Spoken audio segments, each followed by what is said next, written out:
구글이 한국에선 실패라고. 그게 무슨 말도 안 되는 소리예요. 실리콘밸리의 한 회의실에서 구글의 고위 임원이 분노에 찬 목소리로 외치고 있습니다. 그의 손에는 한국 시장 점유율 보고서가 들려 있는데요. 대체 무슨 일이 있었길래 세계 최고의 IT 기업 임원이 이렇게 흥분한 걸까요? 오늘의 사연 시작합니다. 잠깐만요. 1초면 가능한 좋아요 버튼을 눌러주시면 영상 제작에 큰 힘이 됩니다. 안녕하세요. 저는 구글 본사에서 앱 개발자로 일하고 있는 브룩이에요. 25살의 평범한 직장인이죠. 평소엔 조용하고 꼼꼼한 성격이라 눈에 띄는 걸 좋아하지 않아요. 구글에 입사한 지 3년째 되던 해, 회사에서 특별한 일을 맡게 됐어요. 한국 시장을 분석하고 구글의 점유율을 높일 방법을 찾는 거였죠. 처음엔 그저 평범한 프로젝트라고 생각했어요. 솔직히 말하면 전 한국에 대해 K-팝과 김치 정도밖에 몰랐어요. 그런데 왜 구글 같은 큰 회사가 이 작은 나라에 그렇게 관심을 가질까요? 게다가 저보고 직접 한국에 가서 조사하라니 정말 이해가 안 갔어요. 부사장님이 저를 불러 이 프로젝트의 중요성을 설명했어요. 한국 시장이 우리에게 얼마나 중요한지, 그리고 제가 왜 이 일에 적합한지를 말씀해 주셨죠. 처음엔 망설였지만 결국 도전해보기로 했어요. 그날 밤 한국에 대해 이것저것 찾아봤어요. 삼성, LG 같은 큰 기업들이 있다는 건 알고 있었지만 구글이 이렇게까지 신경 쓸 정도일 줄은 몰랐거든요. 그러다 우연히 네이버라는 회사에 대해 알게 됐어요. 네이버가 구글보다 점유율이 높다는 사실에 깜짝 놀랐죠. 세계 최고의 검색 엔진인 구글이 한국에서는 2등이라니. 다음날 회사에서 동료들에게 네이버에 대해 물어봤지만 아무도 잘 모르더라고요. 그때 이 프로젝트의 중요성을 실감했어요. 이건 정말 중요한 일이구나. 내가 꼭 해내야 해. 한국행 비행기 표를 예매하고 짐을 싸는 동안 이런저런 생각이 들었어요. 한국은 어떤 나라일까? 왜 구글이 이기지 못하는 걸까? 그리고 가장 중요한 건 내가 이 일을 잘 해낼 수 있을까였죠. 비행기에 오르면서 스스로에게 다짐했어요. 이건 그냥 출장이 아니야. 큰 기회일지도 몰라. 인천공항에 도착했을 때 저는 그저 평범한 동아시아 국가의 공항을 기대했어요. 하지만 제 눈앞에 펼쳐진 광경은 충격 그 자체였죠. 초고속 와이파이, 자동 입국 심사대, 그리고 곳곳에 있는 첨단 로봇들. 마치 미래에 온 것 같았어요. 특히 안내 로봇이 실시간으로 일기예보와 교통 상황을 정확하게 알려주는 걸 보고 정말 놀랐어요. 로봇이 지역별 날씨는 물론 미세먼지 정보까지 상세히 알려주고 심지어 지하철 실시간 운행 정보와 버스 도착 시간까지 안내해주는 걸 보고 입이 떡 벌어졌죠. 이런 수준의 서비스를 본 적이 없었거든요. 호텔에 도착해서 배가 고파 근처 맛집을 찾아보려고 했는데 구글 맵이 제대로 작동하지 않는 거예요. 그때 옆방의 한국인 여행객이 네이버 지도를 추천해줬어요. 호기심에 사용해봤는데 정말 놀라웠어요. 실시간 버스 도착 정보, 지하철 출구별 정보, 심지어 건물 내부 지도까지 구글 맵에서는 볼 수 없었던 기능들이 가득했죠. 그날 밤 호텔 침대에 누워 이런저런 생각에 빠졌어요. 이제 겨우 하루 지났을 뿐인데 벌써 이렇게 많은 것을 보고 배웠다니. 앞으로 어떤 일들이 기다리고 있을까? 한국의 기술력이 정말 구글을 위협할 정도일까? 잠들기 전 일기장에 오늘의 경험을 적으며 내일은 또 어떤 놀라운 일들이 기다리고 있을지 기대에 부풀었어요. 이 특별한 프로젝트가 어떤 결과를 가져올지 설렘 반 걱정 반으로 잠에 들었답니다. 다음 날 아침 저는 일찍 일어나 서울 도심으로 향했어요. 지하철을 타고 가는 동안 주변 사람들을 관찰하며 놀라움을 감출 수 없었죠. 거의 모든 사람들이 스마트폰을 들여다보고 있었는데 그게 단순히 SNS나 게 아니었어요. 한 학생은 스마트폰으로 영어 단어를 공부하고 있었고 옆자리의 직장인은 화상회의를 하고 있었어요. 심지어 할머니 한 분은 스마트폰으로 장보기 목록을 체크하고 계셨죠. 이건 단순한 기기 사용을 넘어선 생활의 일부였어요. 강남역에 도착해 지하철에서 내리는데 또 한 번 놀랐어요. 역 안내 시스템이 너무나 정확하고 편리한 거예요. 실시간으로 열차 위치를 알려주는 건 물론이고 각 출구별로 주변 정보까지 상세히 안내해 주더라고요. 거리를 걷다 우연히 들른 카페에서는 또 다른 충격이 기다리고 있었어요. 주문을 위해 줄을 서는데 앞 사람들이 모두 스마트폰으로 결제하는 걸 봤어요. 현금이나 카드를 꺼내는 사람이 한 명도 없었죠. 저기 실례합니다. 여기서는 현금으로 결제할 수 없나요? 제 질문에 직원은 약간 당황한 표정을 지으며 대답했어요. 물론 가능해요. 하지만 대부분의 손님들은 간편 결제 앱을 사용하세요. 더 빠르고 편리하거든요. 결제 앱이요? 저는 호기심에 옆 사람에게 어떤 앱을 쓰는지 물어봤어요. 그분은 카카오페이라는 걸 사용한다고 하더라고요. 구글페이도 아니고 애플페이도 아닌 한국 자체 결제 시스템이었어요. 카페에 앉아 커피를 마시며 주변을 둘러보니 모든 게 새롭게 보이기 시작했어요. 사람들은 스마트폰으로 음식을 주문하고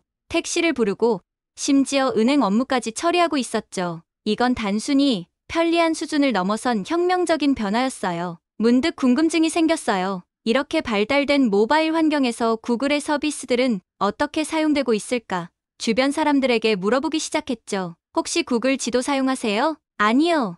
저는 네이버 지도요. 더 정확하고 편리해서요. 구글 번역기는요? 전 파파고를 써요. 한국어 번역이 더 자연스러워요. 그럼 유튜브는 많이 보시나요? 네, 유튜브는 자주 봐요. 하지만 검색은 네이버에서 해요. 이런 대화를 나누면서 제 머릿속에 큰 물음표가 생겼어요. 구글은 세계 최고의 IT 기업인데 왜 한국에서는 이렇게 고전하고 있는 걸까? 그날 저녁, 호텔로 돌아와 노트북을 펴고 한국의 IT 기업들에 대해 자세히 조사해보기 시작했어요. 네이버, 카카오, 삼성, LG, 이 기업들의 역사와 기술력을 알아갈수록 제 눈은 점점 더 커져갔죠. 특히 네이버의 성장 과정에 주목했어요. 어떻게 이 회사가 구글을 제치고 한국 최고의 검색 엔진이 될 수 있었을까? 그 비결을 찾아내는 게 제 임무였으니까요. 밤늦도록 자료를 찾아보다 문득 시계를 보니 새벽 2시였어요. 하루 종일 본 것들과 배운 것들이 머릿속에서 빙글빙글 돌아가고 있었죠. 구글에서 일하면서 늘 우리가 최고라고 생각했는데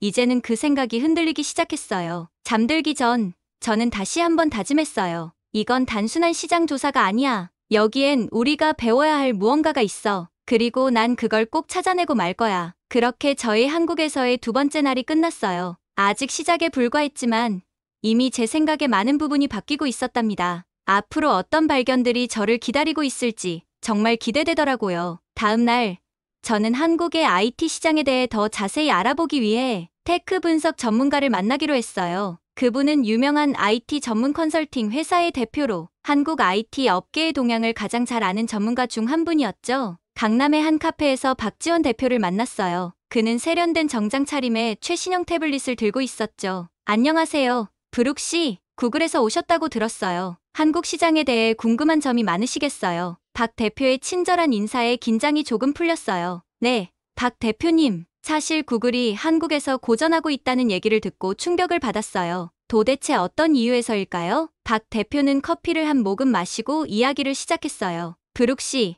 한국의 IT 시장은 매우 독특합니다. 네이버와 카카오라는 두 거인이 시장을 장악하고 있죠. 네이버는 검색과 다양한 콘텐츠 플랫폼으로, 카카오는 메신저, 카카오톡을 기반으로 한 소셜미디어와 모빌리티 서비스로 사용자들의 마음을 사로잡았어요. 저는 고개를 끄덕이며 들었어요. 실제로 지난 이틀간 한국에 머물면서 네이버와 카카오의 존재감을 실감했거든요. 그렇다면 대표님, 구글은 왜 이 두 기업을 이기지 못하는 걸까요? 여러 이유가 있습니다. 먼저, 네이버와 카카오는 한국 사용자들의 니즈를 정확히 파악하고 그에 맞는 서비스를 제공해왔어요. 예를 들어, 네이버의 지신 서비스는 한국인들의 정보 공유 욕구를 충족시켰죠. 카카오톡은 한국인들의 커뮤니케이션 패턴을 정확히 반영했고요. 박 대표의 설명을 들으며 제가 본 한국인들의 모습이 떠올랐어요. 지하철에서 카카오톡으로 대화하는 사람들, 네이버 지도로 길을 찾는 사람들. 게다가 박 대표가 계속 말했어요. 한국 정부의 규제도 중요한 요인입니다. 플랫폼 공정경쟁 촉진법이 추진되고 있어요. 이 법은 플랫폼 기업들의 독과점을 규제하려는 목적인데 구글과 같은 글로벌 기업에게는 더 큰 부담이 될 수 있죠.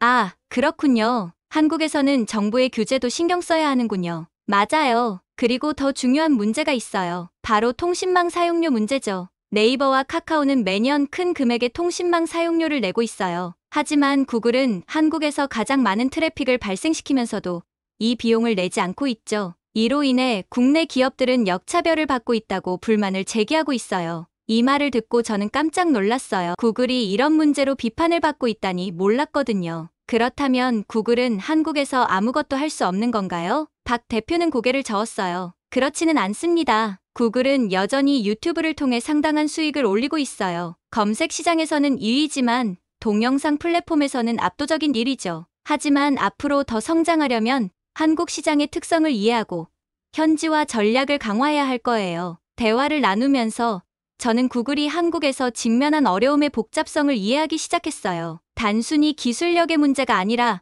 문화적 이해와 정부 정책, 그리고 기업의 사회적 책임까지 고려해야 한다는 걸 깨달았죠. 대표님, 마지막으로 한 가지만 더 여쭤볼게요. 구글이 한국에서 성공하려면 어떻게 해야 할까요? 박 대표는 잠시 생각에 잠기더니 말했어요. 브룩 씨, 중요한 건 이해와 적응입니다. 한국의 문화와 사용자들의 니즈를 깊이 이해하고 그에 맞는 서비스를 제공해야 해요. 그리고 한국의 법과 제도를 존중하면서 국내 기업들과 상생할 수 있는 방안을 모색해야 합니다. 구글의 글로벌한 강점을 살리면서도 한국 시장에 맞는 현지화 전략이 필요한 거죠. 박 대표와의 대화를 마치고 나오면서 저는 많은 생각에 잠겼어요. 구글이 세계 최고의 IT 기업이라고 자부해왔지만 한국에서는 새로운 도전에 직면해 있다는 걸 실감했죠. 이건 단순한 경쟁이 아니라 문화와 제도, 그리고 기업의 역할에 대한 깊은 고민이 필요한 문제였어요. 카페를 나와 거리를 걷는데 모든 것이 새롭게 보이기 시작했어요. 사람들이 사용하는 앱,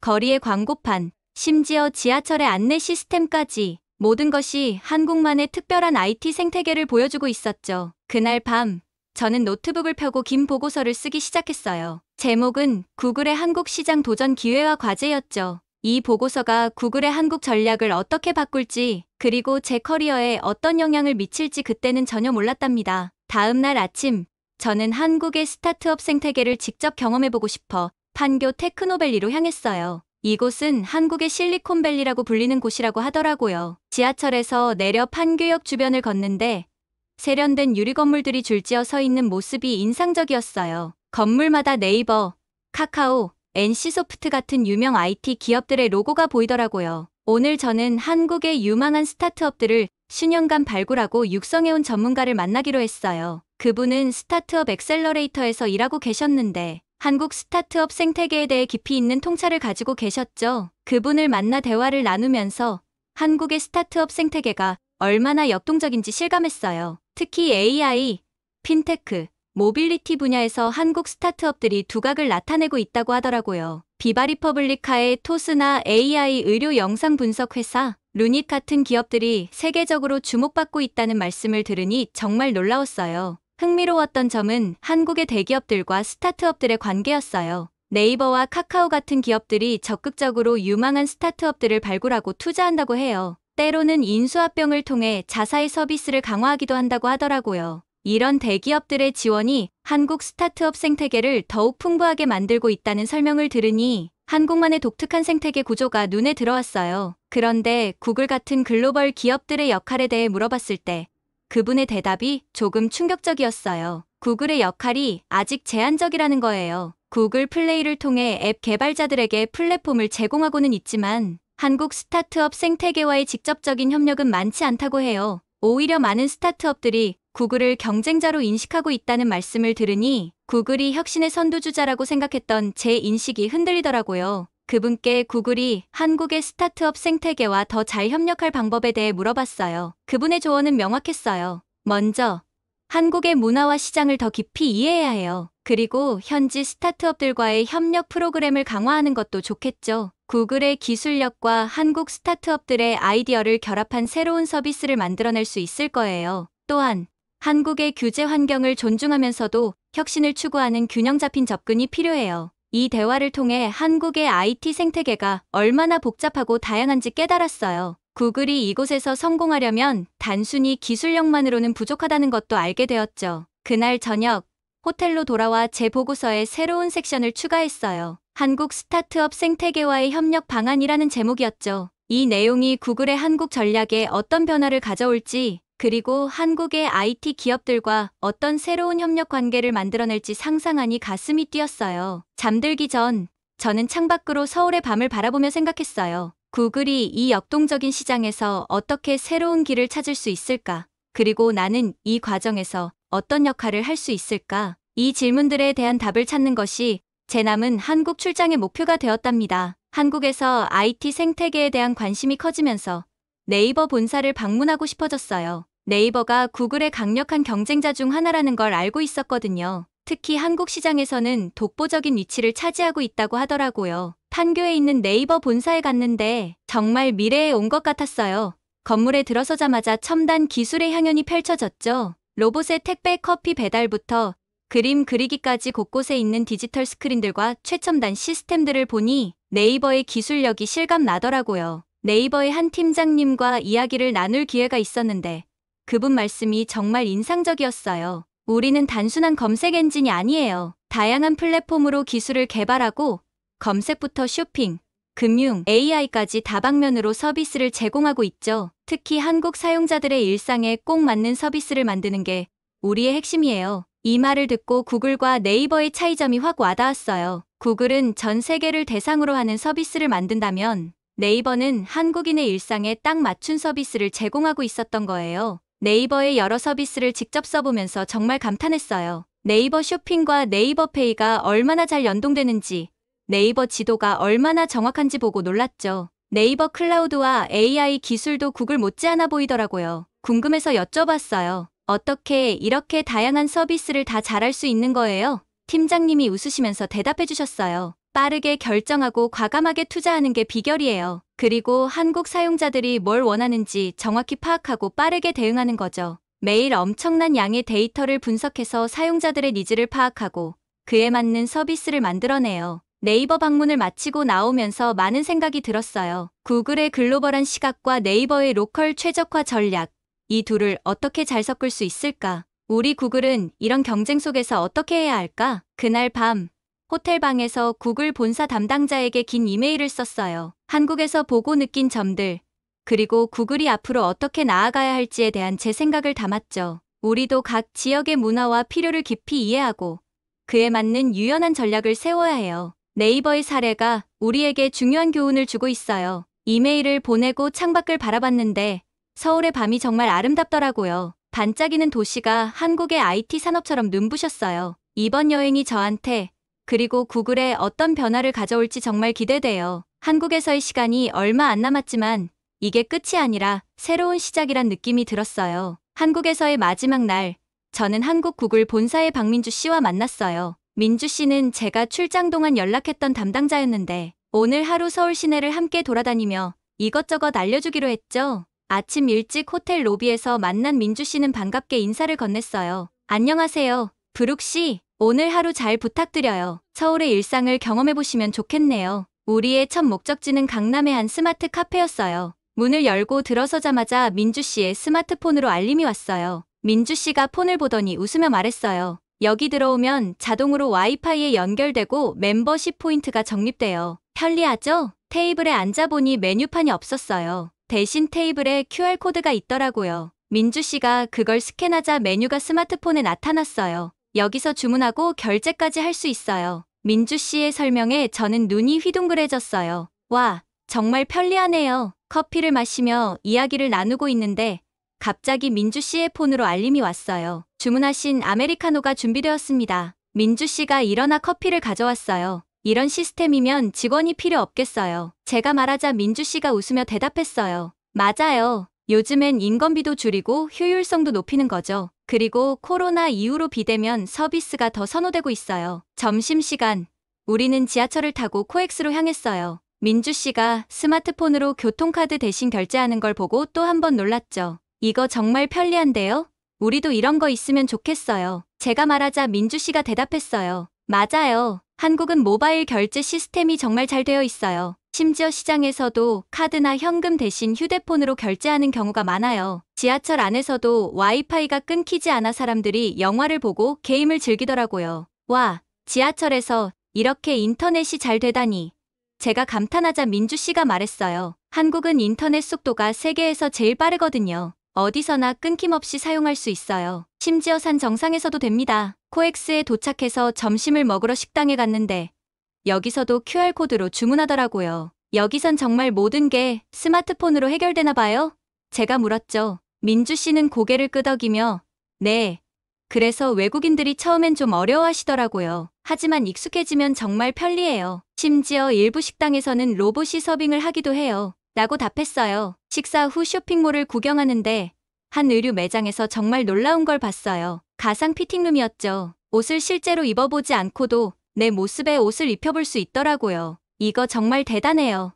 시간도 절약되고 좋네요. 제가 말하자 민주 씨가 대답했어요. 맞아요. 요즘엔 이런 기술 덕분에 온라인 쇼핑도 더 편리해졌어요. 심지어 일부 브랜드는 AR 기술을 이용해 집에서도 가상 피팅을 할 수 있게 해줘요. 저녁이 되자 민주 씨가 카카오 택시 앱으로 차를 불렀어요. 버튼 몇 번 누르니까 바로 차가 오더라고요. 우버랑 비슷한가 보네요? 제가 물었어요. 네, 비슷하지만 한국에선 카카오 택시가 훨씬 더 보편적이에요. 결제도 앱으로 자동으로 되니까 정말 편리하죠. 그리고 최근에는 자율주행 택시도 시범 운행 중이에요. 택시를 타고 가는 길에 민주 씨가 물었어요. 브룩 씨, 오늘 하루 어떠셨어요? 저는 잠시 생각에 잠겼다가 대답했어요. 정말 놀라웠어요. 한국이 이렇게 IT 강국일 줄은 몰랐어요. 구글에서 일하면서 첨단 기술을 다뤄왔다고 생각했는데 여기선 그런 기술이 정말 생활 속에서 살아 숨쉬고 있더라고요. 특히 모바일 결제나 인터넷 연결성 같은 부분에서 미국보다 훨씬 앞서 있는 것 같아요. 민주 씨는 웃으며 말했어요. 그렇죠. 한국은 IT 인프라가 잘 갖춰져 있고 사람들도 새로운 기술을 받아들이는 속도가 빨라요. 그래서 기업들도 계속해서 혁신적인 서비스를 내놓고 있죠. 하지만 아직 개선해야 할 점도 많아요. 예를 들어 개인정보 보호나 디지털 격차 같은 문제들이요. 호텔로 돌아와 짐을 싸면서 이번 출장에서 배운 것들을 정리해봤어요. 한국의 IT 기업들은 단순히 기술만 좋은 게 아니라 그 기술을 사람들의 일상에 녹여내는 능력이 뛰어나더라고요. 구글도 이런 부분을 정말 많이 배워야 할 것 같았어요. 비행기를 타기 전 마지막으로 쓴 보고서의 결론은 이렇게 마무리했어요. 구글이 한국 시장에서 성공하려면 우리의 글로벌한 기술력을 한국의 특수한 문화와 결합해야 합니다. 빠르게 변화하는 이 시장에 맞춰 우리도 더 빠르고 유연하게 움직여야 해요. 한국은 우리에게 도전이자 기회입니다. 특히 모바일 결제, 5G 네트워크, AI 기술 등의 분야에서 우리가 배울 점이 많습니다. 동시에 우리의 강점인 글로벌 네트워크와 빅데이터 분석 능력을 활용해 한국 시장에 맞는 새로운 서비스를 개발해야 합니다. 다음 날 아침, 저는 상쾌한 마음으로 구글 본사로 향했어요. 한국에서의 경험을 팀원들과 공유하고 싶었거든요. 회의실에 모인 동료들 앞에서 제가 본 한국의 IT 생태계에 대해 열정적으로 설명했어요. 여러분, 우리가 생각했던 것보다 한국 시장은 훨씬 더 발전되어 있어요. 특히 모바일 결제, 5G 네트워크, AI 기술 분야에서 우리가 배울 점이 정말 많아요. 제 발표를 들은 팀장님이 물었어요. 그럼 우리는 어떤 전략을 세워야 할까요? 저는 잠시 생각하다 대답했어요. 우리의 글로벌 기술력을 한국의 특수한 문화와 결합해야 해요. 예를 들어, 한국의 빠른 배달 문화를 고려해 우리의 지도 서비스를 개선하는 거죠. 또, 한국의 선진화된 모바일 결제 시스템을 우리 서비스에 통합하는 것도 좋을 것 같아요. 팀원들이 고개를 끄덕이며 동의했고, 우리는 즉시 한국 시장 특화 프로젝트를 시작하기로 결정했어요. 이 프로젝트를 통해 우리는 한국의 IT 기업들과 협력하고 현지화된 서비스를 개발하기로 했죠. 회의가 끝나고 사무실을 나오면서 저는 가슴이 벅차올랐어요. 한국에서의 경험이 이렇게 빠르게 실제 프로젝트로 이어질 줄은 몰랐거든요. 이제 정말 새로운 도전이 시작된 것 같아요. 한국의 IT 생태계에서 배운 교훈을 구글에 적용하고 구글이 한국 시장에서 더 큰 성공을 거둘 수 있도록 최선을 다할 생각입니다. 오늘 사연은 여기까지입니다. 구글 직원 부르게 한국 IT 체험기 어떠셨나요? 처음에는 한국 시장을 단순히 분석하러 왔던 그녀가 한국의 놀라운 IT 생태계와 기술력에 완전히 매료되는 과정이 정말 흥미로웠습니다. 한국의 빠른 인터넷 속도, 편리한 모바일 결제 시스템, 그리고 일상에 깊이 스며든 첨단 기술이 세계적으로 인정받고 있다는 사실에 자부심을 느낄 수 있었습니다.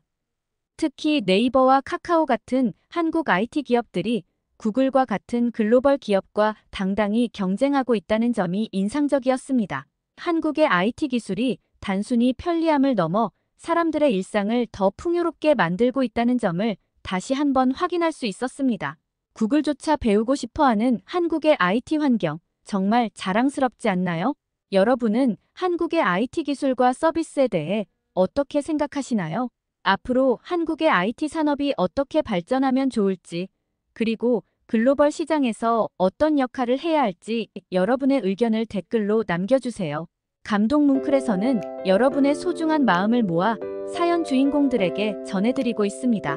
여러분 주변에 감동적이거나 재미있는 실제 사연들을 제보받고 있으니 언제든 저희 공식 메일로 제보해주세요. 여러분이 보내주신 사연이 다음 영상의 주인공이 될 수 있습니다.